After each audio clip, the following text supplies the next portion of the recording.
Hello everyone, David Lang here again. And as promised before in my fireside chat, I'm here with my special guest, my good friend, Thani Al Shirawi, who's in the United Arab Emirates. Thani, it's a historic occasion, and I want to talk with you about it and what your thoughts are and what the reactions are like over there. But I want to put it to you first of all, that we had a discussion a couple of weeks ago. We did. And I believe that maybe this discussion paved the way for peace between our two countries. What do you think about that? Well, I hope so. I hope so. Even if we build the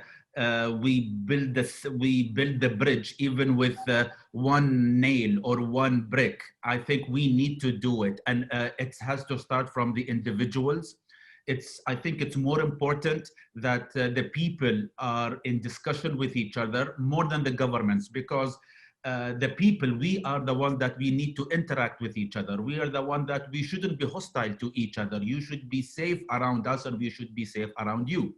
And to be honest, David, with our the friendship on Twitter and now, of course, over Zoom and face-to-face, I feel safe around you, and I can assure you, you can feel safe around me, and that is what peace is. Right. It's an important point. So there's been normalization between our nations for a while. What this announcement does is it formalizes what we have already known to be the case, let's say informally. First of all, what are your thoughts about this? Spoiler alert, you're happy about it. But Yeah. why do you support this latest announcement, given that there's already been an informal normalization between our two countries? Okay. What does it bring to the table now? I mean, first of all, if you go back to our old discussion, if I said we have been hostile to each other for a very, very long time. I do not mean the United Arab Emirates in particular, but as the two nations. And I think it's about time that we sit over the table and we sign peace. And it is easier, if you remember what I said, it's easier to sign peace among friends than with enemies. So if we do this, and the way I look at it, what brings over the table, even that it was in secret before, I really hope that the UAE, and one of the main reasons that I was rejoicing, that the UAE will be the mediator on both sides to reach a conclusion. No matter, I mean, the thing is, since I don't live there, I can't put myself in and imagine what is the perfect solution, what is the nirvana, what is the utopia. I can't. But as a mediator between the two nations, that especially that we have now ties to both nations, even with the Israeli nation, that we had, I would say, talks. So there is a bit of a dialogue, there is a bit of trust, and now it's over the table. With the Palestinians, even now, I think their leaders are not very happy with this, which I think, if we go back to history, once I read a historian that said history doesn't repeat itself, but it rhymes. If you go back to history, Sadat, when he decided to sign peace, all of the Arabs attacked him right, left, and center. After that, by maybe a decade or more, more than a decade, they went to Madrid. Nothing was achieved, but they went to Madrid. Sadat could have told them to do that. Sadat did ask them to do that. So now I think it's the same. We have made the first step. Hopefully more Arab countries will come on the table. And if we are the mediator, and with the Palestinians, we understand where they are coming from. So I think we will be a better mediator between the both sides. That is right. I think it brings over the table. And of course, what brings over the table, if I will put my commercial hat, with economical ties with both countries, I think we can both benefit. And UAE and Israel, we have a lot that we can benefit from each other, either in trade, or in science, or in experiences. We can trade with each other. Yeah. I actually covered a few of these things actually in my barbecue chat right before this.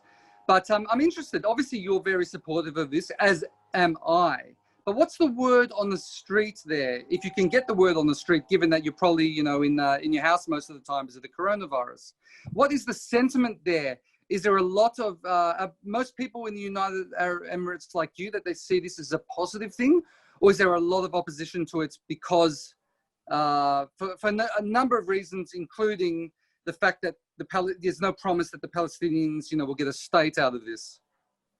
I mean, to be honest, this is I did prepare for this question. I expected that you'll ask me this question. I went into some local forums. Unpredictable, right? Come on. So no, what I did, I went into some local forums in order to know, because of the short period and the news was just announced and it might have not settled in yet. But I went into some local forums with my friends and with some of my acquaintances to ask them about this question. And I can say that it's mixed. I would call a spade a spade. Some of them are happy like me. Some of them that surprised me, that I thought that they will be over the fence and they are, or on the fence, and they are not. They are towards my side. Maybe not as happy as me, but they are looking at it from as a positive thing. Some of them are reserved because what they feel that the Arab countries, unfortunately, that signed peace treaties did not gain anything. Of course, I had a discussion with them and I said, this is their fault that they didn't gain anything. It is, if you just do peace for peace sake, what will you gain? It's perspective, isn't it? Exactly. And of course, I mean, if I'll bring religion into it. I mean, the Prophet says the action starts from the intention. If the action of peace is there and the intention is not there, so what will you achieve? So if the intention of peace is there and the normalization of the relationship is there, then we will see the positive side. And of course, these reserved people are afraid of assassinations. Of course. Unfortunately, not only that, not a lot of Israelis know that around 35 years ago, the UAE had lost 2 dignitaries that were assassinated. Yes, were assassinated. It was never announced, but what everybody knows, it was a faction of the PLO. Oh, wow. Yes, a faction of the PLO, because we didn't agree with some of the approaches that they did. So anyways, this is I would say this is a secret that everybody knows. If you know, they have not announced it, but a secret that everybody knows. So it is something that they are afraid. This brought back these memories that this might happen. But having said that, it's not that now what I will say might sound bad, but the peace has a price. And I don't mean that we should pay in blood, but peace has a price. Peace will bring in comfort in the beginning. And then I think when we both see the positive sides, I think this will, that's at least what I told the guys,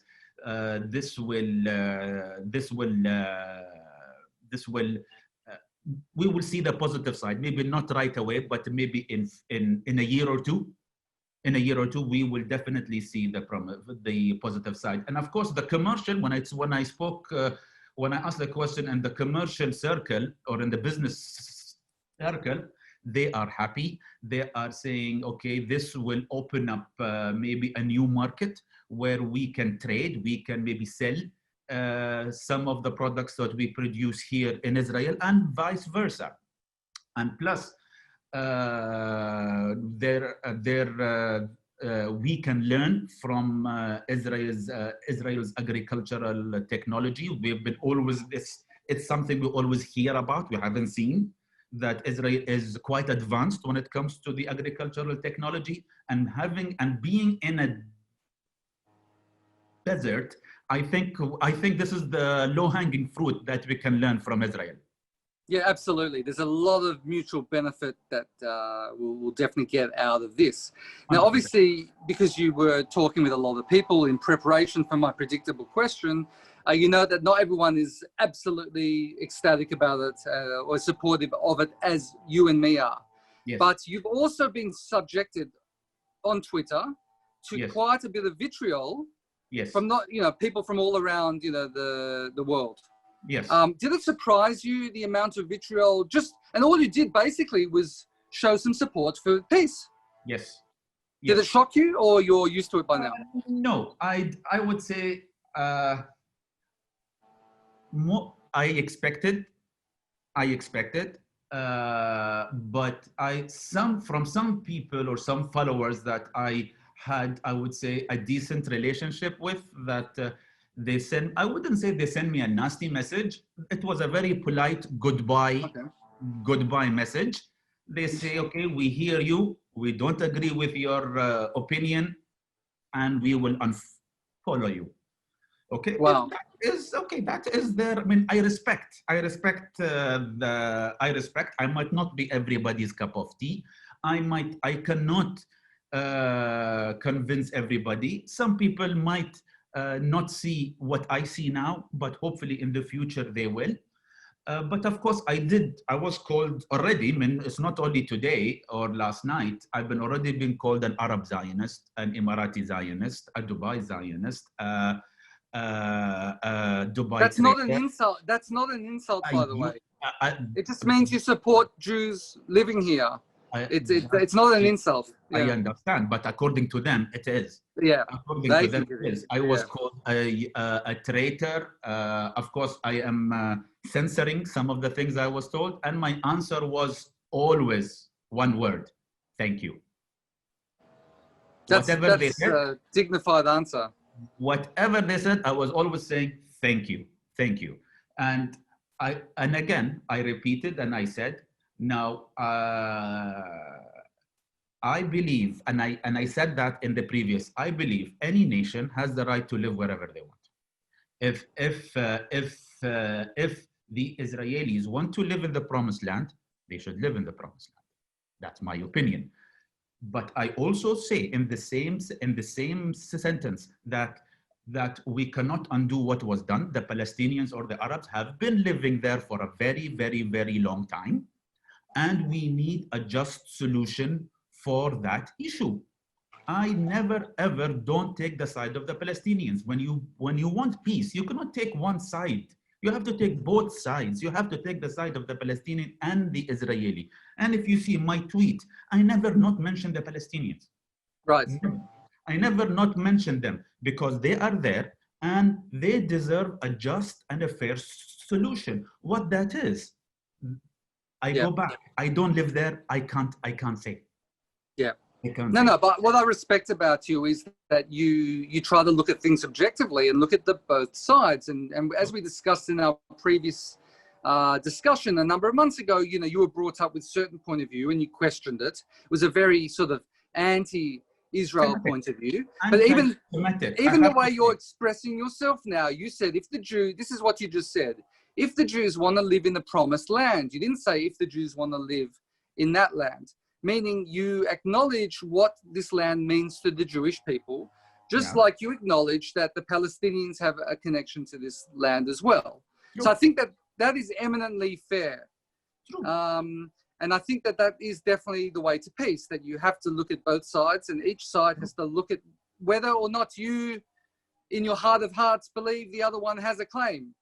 But if you want to forge peace, you have to recognize that the other side believe a certain thing, and you have to act on the basis of their belief. You can't completely ignore it because, okay, you can do that, but then don't expect that there will ever be peace.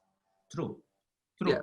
So one of the things that I spoke about before, Thani, is that I believe that although, the Palestinians right now are very angry, obviously they feel abandoned, they're not getting what they want. But I argued that I think this actually paves the way. It will take some time. It's not going to be in the short term. It actually paves the conditions for there to be peace in the future. Because I believe that in this neighborhood, I mean, you live here obviously as well, that people in the West mistake the way that negotiations go in this neighborhood. Because in the West, and you have a Western, you understand the way the West works, of course, you're an enlightened guy, that people think that if you just compromise on everything, then that's the way that you'll get a just solution for both sides. But in this neighborhood, this is my contention, it's a tough neighborhood, and that, the Arab and Muslim countries, they see strength as a virtue. I'm not saying that that means, you don't talk and you just, you're like pushing down your fist. But if you're proud of who you are, yet you're willing to talk at the same time, I think they respect that. And I think now what we're seeing in this particular upcoming peace agreement is Israel saying, listen, we want peace with you guys, okay?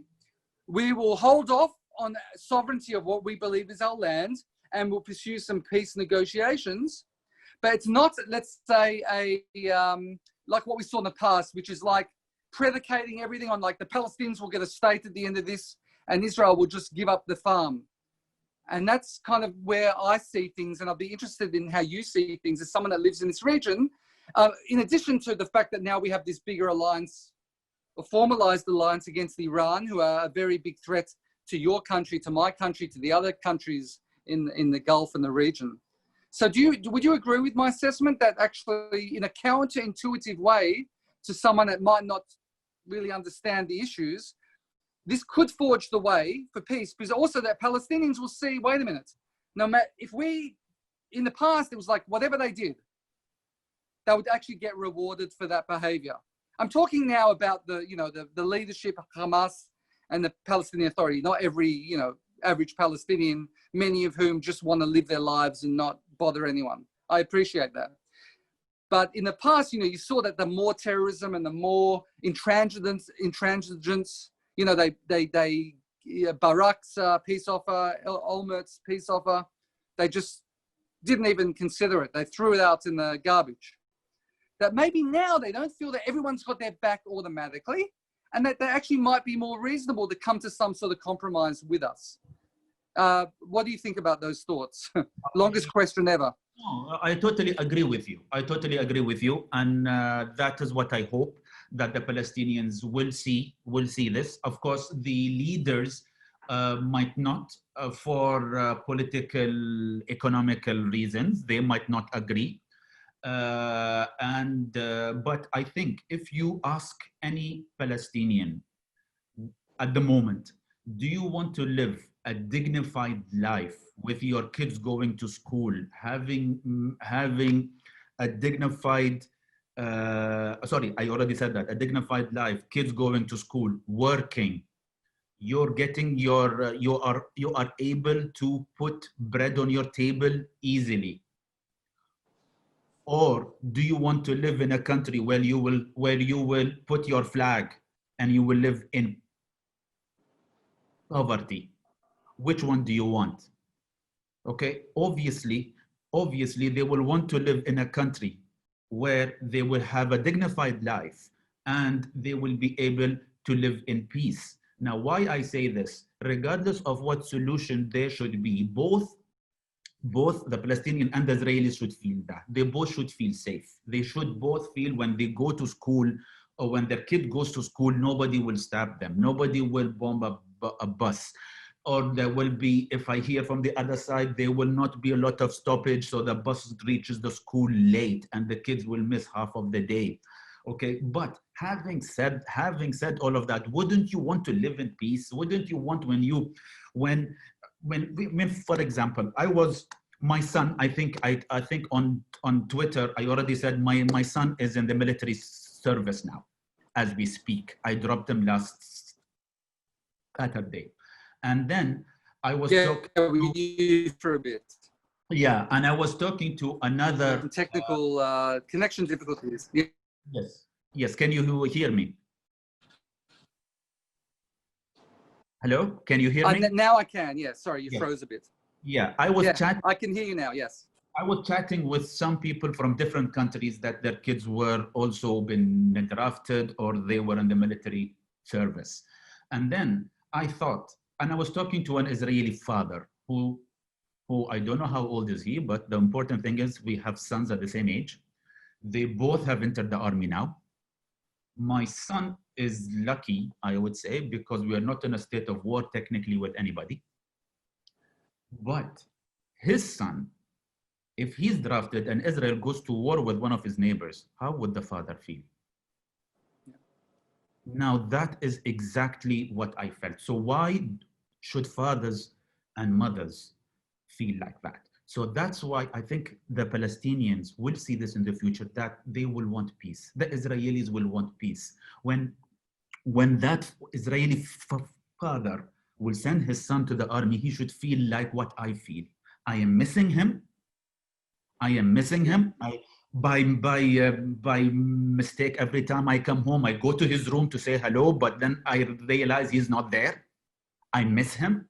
But the Israeli father is scared that Hezbollah or Hamas will start anything any day.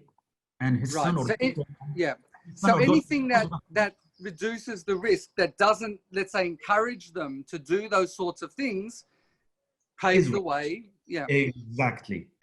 So that is when I think you summarized what I wanted to say. And plus, I feel exactly like you. I really hope that the Palestinians, within time, they see the light at the end of the tunnel and they join us with this peace, and the UAE becomes a successful mediator, and and other Arab countries sign peace treaties or normalization with Israel also.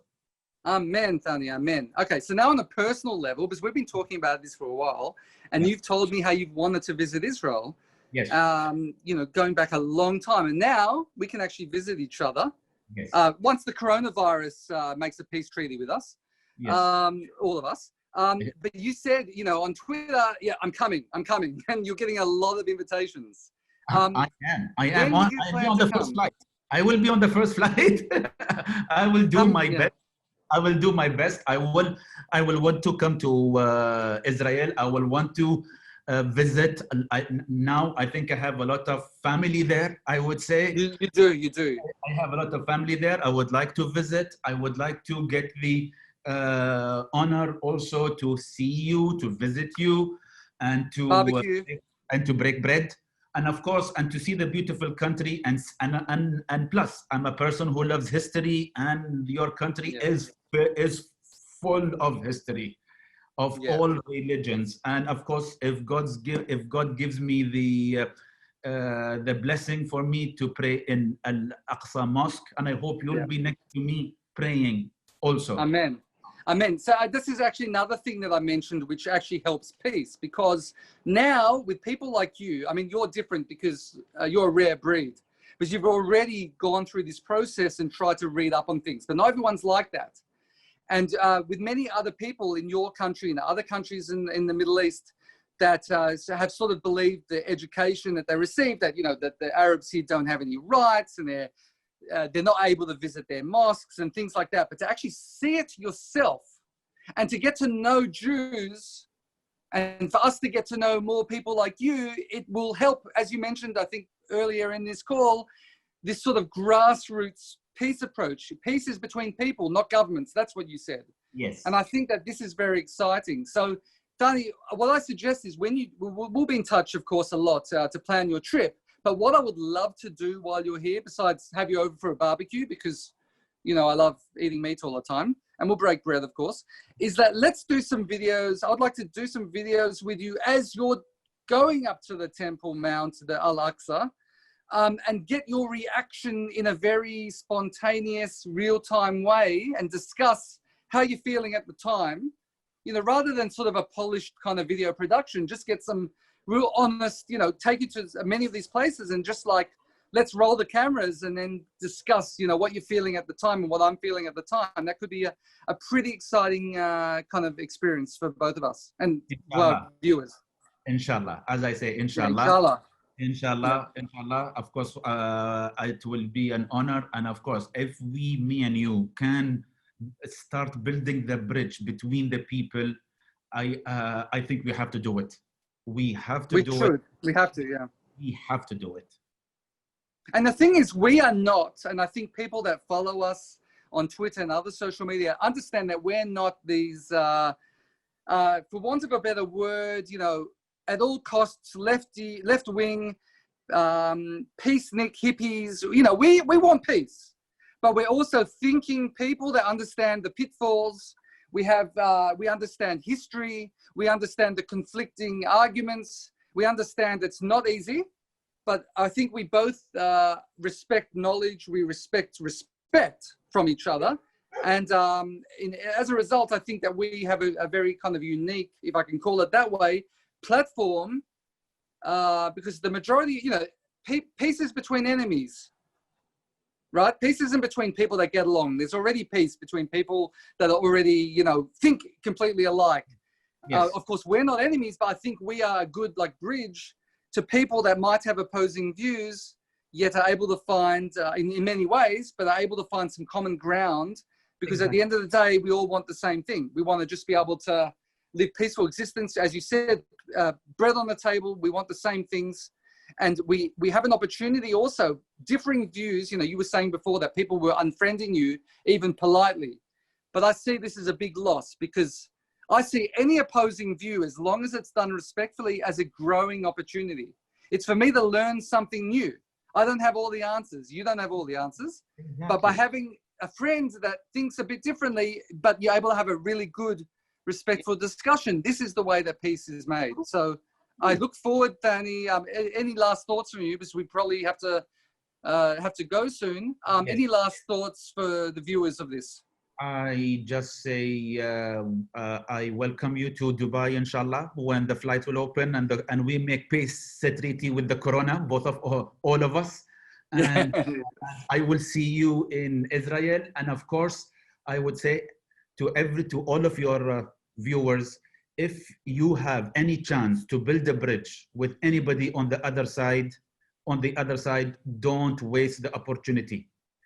And I will also, and again, for the second time, I don't want to bring the religion into it, but the Prophet has commanded us. There is a very famous saying from the Prophet: be optimistic and you will find it. Be optimistic. So we will have to be optimistic. We will find the opportunities, and inshallah, we will sign peace. Amen. And as one of the wise men that I follow in life once said, be excellent to each other and party on, dudes. That was Bill and Ted. That wasn't a Jewish rabbi or anything like that. I know Bill and Ted. Yeah. Oh, we have to watch Bill and Ted. We're also watching. Yeah, they're making a remake. They're making a remake. I know that. It's amazing. Yeah, I know. You see, everyone watching this has to see, and I didn't know that you even knew about Bill and Ted. But we have so much. We have so much in common. We have so much in common from all different sides, and people need to actually get to know each other. And we have different religions, but there's a lot of common stuff in the religions.